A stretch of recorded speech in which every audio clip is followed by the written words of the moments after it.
अस्सलाम वालेकुम my YouTube family, कैसे आप सब लोग। आई होप आप सब लोग बिल्कुल ठीक ठाक होंगे और खैर खैरियत से होंगे। अल्हम्दुलिल्लाह जी, आप सबकी दुआओं से मैं भी बिल्कुल ठीक ठाक और खैर खैरियत से हूँ। सर्दियाँ हो और मूली के पराठे ना हो ये तो मुमकिन ही नहीं है। हर दूसरे दिन दिल करता है कि नाश्ते में खाए जाए मूली के पराठे। तो मैं अपने दिल की बात मानकर और मेहमानों की मुश्तरका राय पे बना रही हूँ आज नाश्ते में मूली के पराठे, क्योंकि सबको बहुत ज़्यादा पसंद है ये और नाश्ते में अच्छे भी लगते हैं। तो मैंने कहा कि क्यों ना इसको ट्राई किया जाए। जब तक आप लोग गए तो हमेशा नाश्ते में कुछ ना कुछ नया बनाकर आप लोग को ज़रूर ट्राई करवाऊंगी। आज पता नहीं क्यों मेरा मोबाइल ही नहीं ठहरा था ट्राईपॉड पे। मैं बार बार इसको सेट कर रही थी पर सेट ही नहीं हो रहा था और जल्दी जल्दी भी थी खाना पकाने की, तो बार बार मैं इसको सेट कर रही थी, रोटी बेल रही थी। इस चक्कर में मेरी रोटी टूट गई। कोई बात नहीं, कभी भी ऐसे नहीं सोचना चाहिए कि यार ये काम हमसे नहीं हुआ या ये काम हमसे गंदा हो गया तो क्या हुआ। हम कभी काम अच्छा कर लेते हैं, कभी नहीं करते। घर में भी ऐसा होता है कि कुछ लोग होते हैं अपने काम में बहुत परफेक्ट होते हैं। मैं अपनी बात नहीं कर रही, ओवरऑल बात कर रही हूँ। पर कभी कभी ऐसे होता है कि उनसे जो काम जिसमें वो एक्सपर्ट होते हैं उसमें भी वो नहीं कर पाते हैं सही। तो दिल छोटा नहीं करना चाहिए, हमेशा खुश और मोटिवेट रहना चाहिए। अगर एक बार सही नहीं हुआ, दो बार सही नहीं हुआ तो क्या हुआ। हम वैसे तो बहुत बार अच्छा काम करते हैं, तो आपने आपको खुद अप्रिशिएट करना चाहिए, खुद मोटिवेट करना चाहिए, खुद से खुद प्यार करना चाहिए और अपने आप को और अपने साथ जुड़े रिश्तों को उनकी अच्छाई और बुराई के साथ एक्सेप्ट करना चाहिए। ये जी देखिए, मज़ेदार से गर्मा गर्म मूली के पराठे तैयार हो गए। ये जितने मज़े के शक्ल से लग रहे हैं उतने ही मज़े के खाने में लग रहे हैं और ये इतने गर्म है ना, मैं रुके आपको खोल के दिखाती हूँ। ये देखिए इसका धुआं, मतलब इसमें से धुआं निकल रहा है अभी और इतने गर्म है ये, पर हैं बहुत मज़े की, खाने में भी बहुत मज़े आ रहे हैं। उसके बाद जब कोई मेहमान आ जाए ना, बच्चों की अपनी ही जिद होती है। इतनी देर से दूध मांग रहा था तो इसको दूध ला कर दिया। अब इसको जिद है कि आप मुझे उठाए, दूध नहीं लेना मैंने, मतलब मुझे उठाया जाएगा और मैंने दूध नहीं पीना। बस ये ऐसे मासूम से मुंह बना बना के देखते, कोई तबीयत भी सही नहीं है इसकी। खैर अब चले जल्दी से बना लेते हैं अम्मी का नाश्ता, क्योंकि अम्मी तो खा ही नहीं सकती हैं ये मूली के पराठे, उनको हजम नहीं होते और उनकी तबीयत एक्सेप्ट नहीं करती इसको। तो मैंने अम्मी के लिए अलग सा नाश्ता बनाया था। उसी के साथ साथ देख रही थी अल्लाह कितने सारे काम है। अभी जैसे ही नाश्ता खत्म होगा तो दोपहर का करना पड़ेगा, क्योंकि जब एक नाश्ता बनाकर सबको सर्व कर दिया जाता है तो जब तक हमारे खाने की बारी आती है तब तक दूसरे खाने का टाइम हो जाता है, क्योंकि एक खाने को पकने में भी 2 से 3 घंटे तो लगते ही हैं अगर हमें ज़्यादा मेहनत से बनाना पड़े। और आजकल तो गैस बहुत ज़्यादा कम आ रही है तो काफ़ी ज़्यादा टाइम लग जाता है। खैर यहाँ पर अम्मी के लिए सादी रोटी डाली थी मैंने। अम्मी वो वाली रोटी नहीं खाती हैं, मूली वाली, तो ये अम्मी को उनका नाश्ता देती हूँ और मैं अपना नाश्ता भी साथ लेकर जाती हूँ। पक पक के मेरी चाय का तेल निकल आया है, क्योंकि हम लोग आजकल खुले दूध की चाय बना रहे तो इसलिए। खैर यहाँ पर मैंने क्या किया कि प्याज, आजकल पता नहीं कैसे प्याज आ गए मार्केट में कि गलने का नाम ही नहीं लेते। पका पका के थक जाओ, ख्वार हो जाओ, बंदा घिस जाए, पर ये प्याज नहीं पकते, पता नहीं क्यों गलते ही नहीं। अच्छा फुल ब्राउन भी कर लो ना फिर भी ये रह ही जाते कहीं ना कहीं, पता नहीं क्या मसला हो गया। तो मैं सोच रही थी कि इन प्याज को ना हल्का सा सौते करके और निकाल लूँगी और उसके बाद ब्लेंडर में पीस लूँगी। तो अब देखिए मैंने ये सारे निकाल लिए हैं, पर मैं इतनी देर से इंतज़ार कर रही हूँ कि अभी लाइट आए, अभी लाइट आए, अभी लाइट आए। सारा ऑयल भी साथ में निकाल लिया क्योंकि ये ब्लेंड होने में आसानी होती है, पर लाइट है कि उसने आने का नाम ही नहीं लिया। मुझे 3-4 घंटे हो गए इंतज़ार करते करते। बच्चों को दोबारा से भूख लग गई तो चावल थे कुछ घर में रात के बचे हुए, तो उनको मैंने गरम किया और सबको सर्व किया। सब खेल रहे हैं लूडो और उसके दौरान अगर खाना मिल जाए तो मज़ा दोबाला होता है। ये प्लेटें ऐसे लग रही है जैसे शादी के थाल सजे हुए होते। अक्सर कभी शादियों में जाओ ना तो इस तरह से थाल सजा सजा कर लेकर आते हैं। ये सब लूडो खेल रहे थे और मैं इनको देख रही थी। उसके बाद जी चलें अब सोचते हैं कि क्या किया जाए, रात में क्या बनाया जाए। बच्चों ने फरमाइश की कि कुछ बच्चे को चावल पसंद नहीं है आंटी के, तो उनको मैंने क्या दे दिया, डबल रोटी के साथ जैम लगाकर, ताकि ये लोग एंजॉय कर लें और खा लें। कुछ इनका पेट पूजा हो जाएगी तो इनके दिल को सुकून हो जाएगा। काम करते करते वक्त का पता ही नहीं चलता, कभी 3 बज जाते, कभी 4 बज जाते। तंग आकर आखिरकार मैंने 2:30 पौने 3 बजे मैंने कहा नहीं आनी लाइट, मत आऊँ, मैं तो अब पका रही हूँ, क्या करूँ समझ ही नहीं आ रही। खैर इधर सारा प्लेट में ऑयल लगा हो तो उसको अच्छी तरीके से साफ कर लिया। रिस्क को कभी भी ज़ाया ना किया करें, रिस्क अल्लाह ताला की बहुत बड़ी नेमत है और जिसके पास है वो तो शुक्र करे ना, पूरी ज़िंदगी भी शुक्र अदा करे तो वो भी कम है, क्योंकि आजकल जो हालात चल रहे हैं। खैर यहाँ पर मैंने साथ ही सालन बनाने के लिए रख दिया था और किचन की सफाई स्टार्ट कर ली थी, क्योंकि मैं कह रही थी काम जल्दी जल्दी सिमट जाए तो अच्छा ही है। और काफ़ी दिन से ना पूरी प्रॉपर वाली सफाई नहीं की थी, तो मैंने कहा आज लगे हाथों मौका है, साथ ही खड़ी हुई हूँ तो ये वाला सारा काम भी करती ही जाऊँ।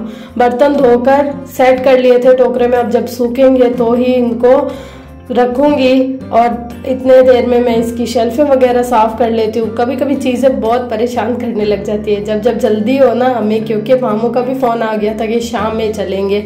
सारा दिन सब कामों वगैरह में बिजी होता है, तो वो कहते हैं कि अगर आउटिंग करनी है तो शाम में की जाए, वो बहुत बेस्ट टाइम होता है और उस वक्त इंसान आसानी से फैमिली के साथ घूम फिर भी सकता है, इतना ज़्यादा रश वगैरह नहीं होता। बस ये कि कोई कोई जगह बंद होती हैं, पर देखते हैं, आई होप अल्लाह करे जब हम जाएं तो कुछ ना कुछ खुला हो ताकि हम भी इंजॉय कर सकें।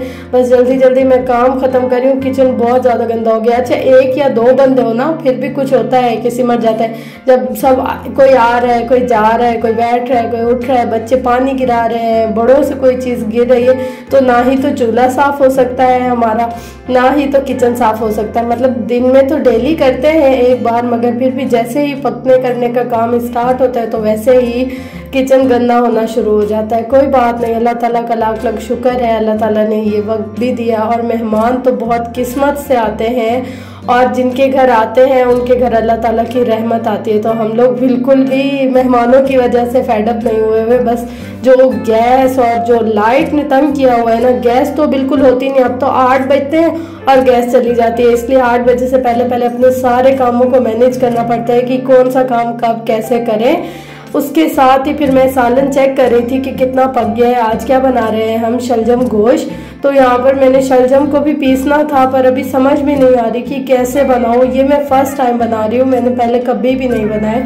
आंटी ने जिस तरह से काट के दिए थे मैंने वैसे ही उबाल के इसके अंदर डाल दिए, क्योंकि गैस जाने वाली थी। गैस की कुछ समझ ही नहीं आती, अब इसको घोटना पड़ेगा किसी न किसी तरीके से। साथ ही दीवारें भी पीछे की साफ़ कर लें ताकि टाइम की बचत हो जाए। वक्त बहुत कीमती चीज़ है और ये जब एक बार चला जाए तो वापस नहीं आता, क्योंकि रूठ जाता है ना ये।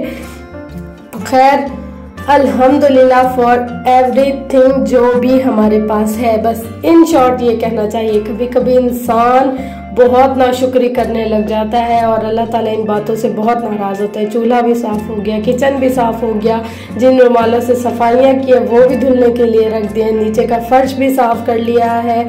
फटाफट से हाथ चलाते जाओ ना, जब काम करने शुरू हो फिर काम का पता नहीं चलता, फिर हो जाता। बस एक दफ़ा नियत कर लेना इंसान, जब सोचते रहो तो फिर नहीं होता। बस अब किचन साफ़ हो जाए ना, ऐसे लगे साथ साथ एक गाड़ी आ गई थी और हम लोग निकल गए थे। यहाँ पर मैं बना रही थी इंस्टाग्राम के लिए कुछ रील्स और स्नैक के लिए कुछ वीडियोस, तो मैंने कहा कि वो भी इसके साथ फैच कर लो, पता नहीं सॉन्ग लगाया कॉपीराइट ना आ जाए। मुझे तो हमेशा यही डर लगा रहता है कि कभी मेरी वीडियोस पे कॉपीराइट ना आ जाए, बस ये डर मुझे अंदर ही अंदर खाया जाता है। मैं कहती हूँ कोई ऐसी चीज़ ना लगाऊं जिस पे कॉपीराइट आए। खैर यहाँ पर बहुत ज़्यादा मज़ा आ रहा था। सफ़र का भी अपना मज़ा है, मंजिल से ज़्यादा मुझे सफ़र बहुत अच्छा लगता है। मतलब सफ़र की जो मनाजिर होते हैं या उनका कोई जो मतलब सफ़र बहुत अच्छा लगता है मुझे, इन शॉर्ट ये। खैर यहाँ पर मैं बैठी हुई थी, अम्मी को नहीं पता, मामू को नहीं पता, हम लोग दूसरी गाड़ी में थे। अगर उनको पता होता ना सही वाली इज्जत होती कि क्या हो रहा है यहाँ पे। हाँ, उसके बाद हम लोग कहाँ पहुँच गए थे, निशाने पाकिस्तान पर। बहुत अच्छी जगह ये, क्लिफ्टन, तकरीबन क्लिफ्टन ही कह सकते हैं इसको, क्योंकि हम लोग समंदर से जब आ रहे थे और डॉल्फिन से जा रहे थे।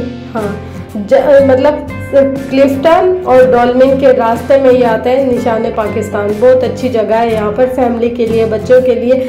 ये जो पार्क है ना, ये इस्लामाबाद में एक पार्क है पाकिस्तान मोनूमेंट, उसकी कॉपी पर ये बनाया हुआ है। वहाँ पर भी इसी तरह का ही मिलता जुलता सा, सेम इस तरह से नहीं, इस तरह का ही मिलता जुलता सा स्ट्रक्चर है।